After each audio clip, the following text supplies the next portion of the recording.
Oke, selamat datang di video pembelajaran web development. Di sini kita akan lanjut menggunakan Figma untuk prototyping. Namun sebelumnya, saya ingin menambahkan sedikit beberapa fitur yang belum saya sebutkan di video sebelumnya. Jadi untuk eh, beberapa komponen atau fitur yang ingin saya sebutkan di sini, yang pertama adalah teman-teman bisa geser seperti ini. Apabila teman-teman menggunakan mouse, teman-teman bisa menggunakan scroll, teman-teman klik. Jadi dia akan grab, kemudian dia geser. Atau yang menggunakan trackpad, teman-teman juga bisa menggunakan dua jari untuk menggeser ke atas dan ke bawah. Kemudian teman-teman juga bisa eh, zoom in dan zoom out menggunakan CTRL, kemudian scroll mouse ke atas dan ke bawah untuk zoom in dan zoom out. Terus juga teman-teman yang menggunakan trackpad bisa menggunakan dua jari, kemudian teman-teman semacam di HP, jadi untuk coba diperbesar dan diperkecil. Oke, jadi itu tambahan yang pertama. Kemudian teman-teman untuk Figma sendiri bisa menggunakan CTRL-Z atau untuk melakukan undo. Jadi pada saat teman-teman mencoba menambahkan items, kemudian menggunakan CTRL-Z, maka akan kembali ke stage sebelumnya yaitu tidak ada itemsnya. Jadi ini salah satu part dari easy reversal yang sudah pernah kita bahas bersama sebelumnya. Jadi di Figma ini ada Ctrl+Z, Ctrl+G untuk redo dan berbagai macam shortcuts lainnya. Teman-teman bisa klik kanan. Nah, di sini ada beberapa properties yang teman-teman bisa coba, bisa eksperimen dan juga beserta dengan uh, shortcutsnya. Oke, itu yang kedua. Nah, kemudian untuk yang ketiga, saya ingin menjelaskan satu fitur yang menurut saya cukup penting, yang memudahkan kita web developer pada saat membuat komponen. Jadi sebagai contoh di sini saya membuat semacam button. Jadi di sini kemudian saya tambahkan teks di sini, misalnya login. Kemudian saya atur sedikit untuk ukurannya. Nah, nah di sini kita memiliki tombol login.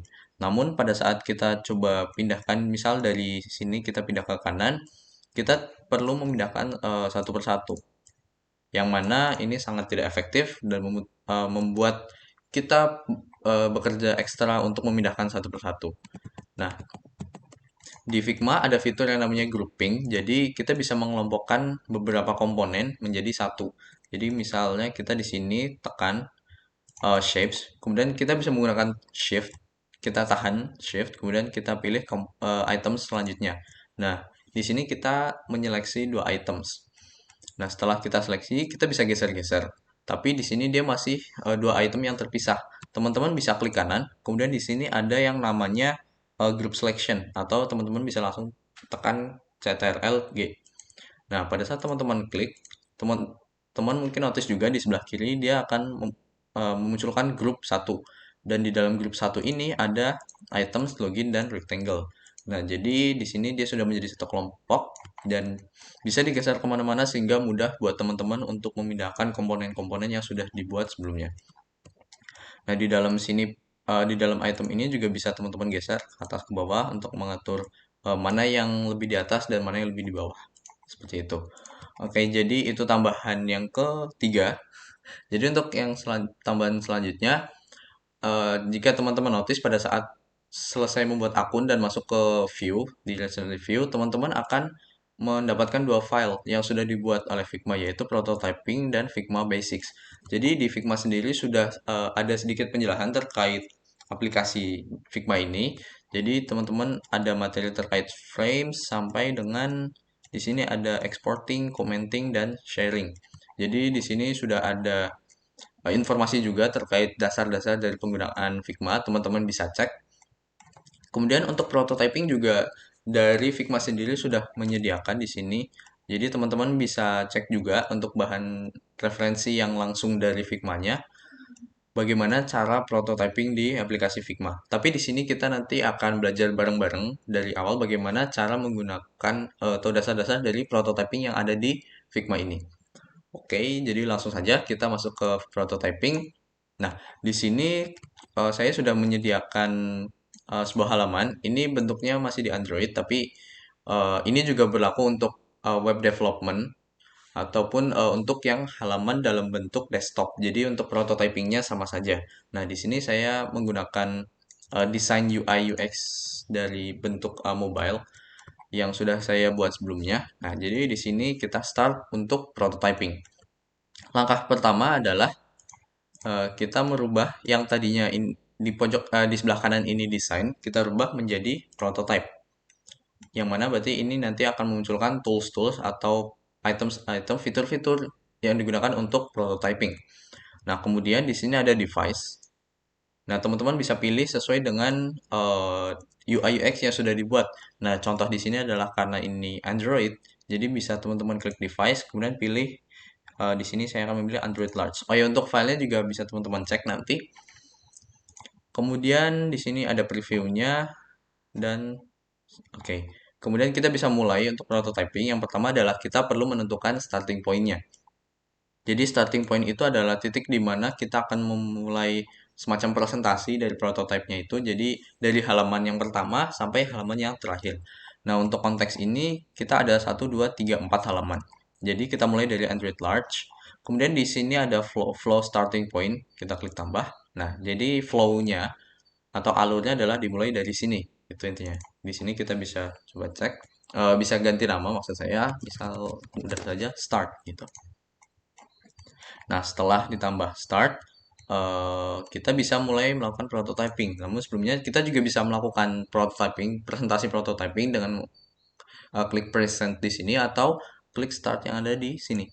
Nah, kemudian dia akan menambah tab baru, tab browser baru, dan boom, here we go.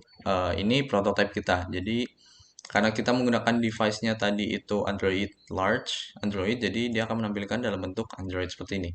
Kalau tadi teman-teman misal nggak setting, nah di sini dia akan ya kotak sesuai dengan tampilan di sini saja. Oke, kita kembalikan ke large. Oke.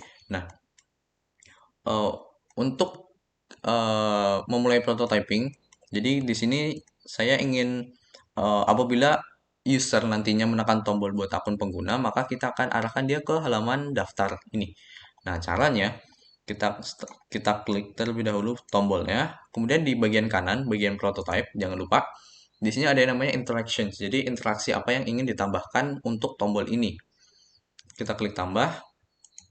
Nah, di sini ada pilihan on tap, on drag, mouse enter dan lain sebagainya. Kita klik on tap jadi atau on tap itu sama dengan on click. For your info guys, jadi pada saat kita memilih Android, maka dia akan muncul tulisannya adalah on tap. Tapi pada saat kita pilih none atau desktop, pada saat kita interaction, maka dia munculnya klik. Tapi ini intinya sama saja, hanya beda bahasanya saja. Oke, just in case teman-teman penasaran kenapa berbeda. Oke, prototype. Saya kembalikan ke Android lagi. Oke. Nah, di sini tadi pada saat klik tab, nah teman-teman bisa klik lagi. Kemudian on tab pada saat diklik, apa yang akan dilakukan? Karena tadi saya ingin pindah halaman, jadi kita pilih yang navigate to. Navigate to diarahkan kemana? Kita bisa pilih halaman yang ada di sini. Kita cek di sini namanya sign up. Jadi ya ini untuk frame sign up. Jadi kita klik sign up. Nah, oke. Kemudian teman-teman untuk prototype dia akan muncul semacam garis. Jadi tombol ini mengarahkan ke halaman ini. Nah, di sini teman-teman sudah bisa coba. Jadi pada saat teman klik di bagian luar, nah nanti akan muncul di sini semacam penanda kalau oh ini yang bisa kita klik seperti itu. Nah, jadi pada saat kita klik, nah dia akan ke halaman daftar di sini. Oke. Oke, selanjutnya pada saat eh, di sini juga kita ada pilihan animation. Jadi animasi seperti apa nantinya yang ingin ditunjukkan seperti itu. Jadi misal contoh di sini instant kita bisa rubah misalnya jadi move in. Jadi halaman selanjutnya itu semacam geser masuk gitu. Nah, di sini juga bisa diatur arahnya dari mana ke mana, misalnya dari kanan ke kiri. Dan jadinya pada saat eh, kita klik bagian ini, dia akan animasinya geser seperti itu. Oke, kemudian setelah kita masuk ke bagian halaman ini, kita punya input box. Nah, untuk input box di sini kita bisa klik interaction. Karena pada saat untuk di Android biasanya entah itu website ataupun aplikasi, pada saat kita klik input box maka akan muncul keyboard seperti itu. Jadi kita juga bisa melakukan hal seperti itu. Jadi perlu disiapkan gambar keyboard. Kemudian di sini kita sama tambah interaction. Kemudian pada saat kita on tap, apa yang dilakukan? Kita pilih open overlay. Jadi overlay itu layar baru yang menumpuki layar yang sedang kita pilih. Yang mana ini adalah sign up. Kita open overlay, kita pilih overlay-nya yang mana?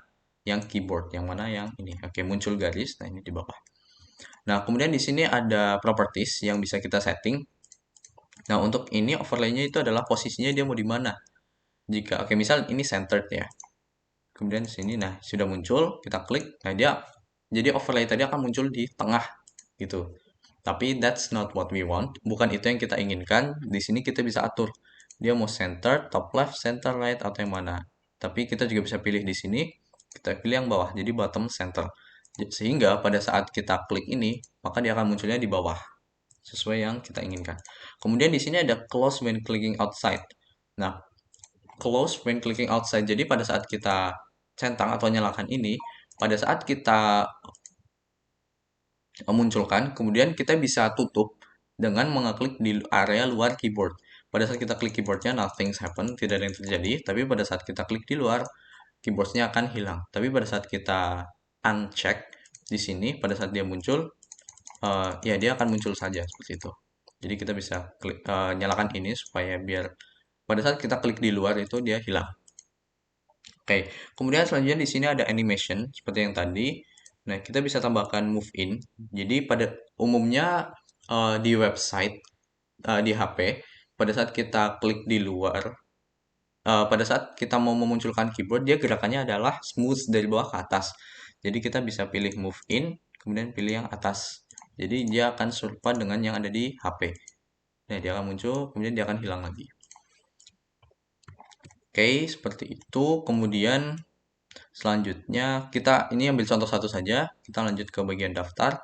Pada saat daftar diklik, kita navigate dia ke halaman sign in. Kita klik halaman sign in, kemudian dari masuk kita navigate juga ke halaman home 1. Kemudian untuk bagian ini saya jadi ingin pada saat klik ini nanti ada overlay yang ke atas yaitu search location ini. Jadi kita lakukan dengan hal yang serupa seperti yang di keyboard. Kita interaction, kita rubah dia open overlay. Overlay-nya adalah search location dari bawah. Oke. Nah, jadi hasilnya oh ya, sebelumnya di sini juga ada tombol back. Nah, jadi sebagai contoh di sini kita klik tambah interaction. Pada saat diklik, di sini ada back. Jadi dia otomatis akan mengarah ke halaman sebelumnya. Jadi karena konteksnya di sini sebelum sign in adalah sign up, jadi pada saat kita menekan tombol back di sini, dia arahnya adalah ke halaman daftar. Oke. Jadi itu jadi sudah ada back, kemudian overlay juga sudah. Nah, kita bisa coba cek dari awal. Nah, dari awal kita bisa buat akun pengguna. Kita bisa klik. Nah, kita akan masuk ke halaman daftar. Kemudian pada saat daftar, apa saja yang bisa kita lakukan? Di sini ada input dan juga masuk halaman.